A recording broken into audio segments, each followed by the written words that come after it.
Баршаңызға сәлем, менің каналыма қош келдіңіздер.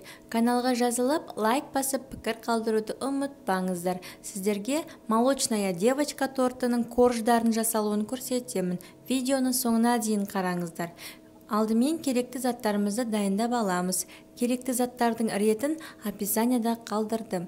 Ең алдымен ұнға қамыр қопсытқышты салып, бір шетке қойып қоямыз. Келесі кезекте миксердің таза ыдысына қоюлатылған сүт, яғни сгущенка мен 3 жұмыртқаны жарып, орташа жылдамдықта 1 минуттай миксерлейміз.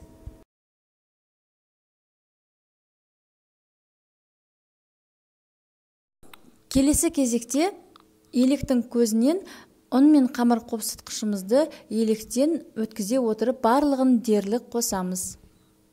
Және де орташа жылдамдықта 1 минуттай араластырамыз. Міне біздің қамырымыз дайын болды. Енді осы қамырды кондитерлік қалташаға құямыз. Кондитерлік қалташаның ұшын 2-3 мм кесіп алып тастаймыз. Енді осы қамырды сапалы пергамент қағазына видеодағыдай жазып шығамыз. Пергамент қағазының астындағы қағаздың диаметрі 21 сантиметрлік. Мен ол қағазды қолдан ойып жасадым. Сіздер де солай жасасаңыздар болады.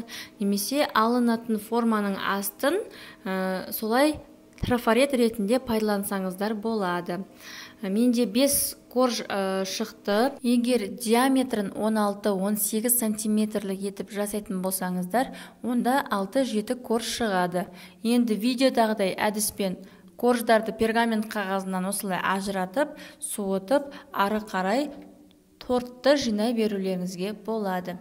Міне біздің өте нәзік, өте дәмді молочная девочка тортының корждары дайын. Сіздер де жасап көріңіздер, және де міндетті түрде лайк басып, пікір қалдырып, каналға жазылуды ұмытпаңыздар. Сіздермен болған Айгерім.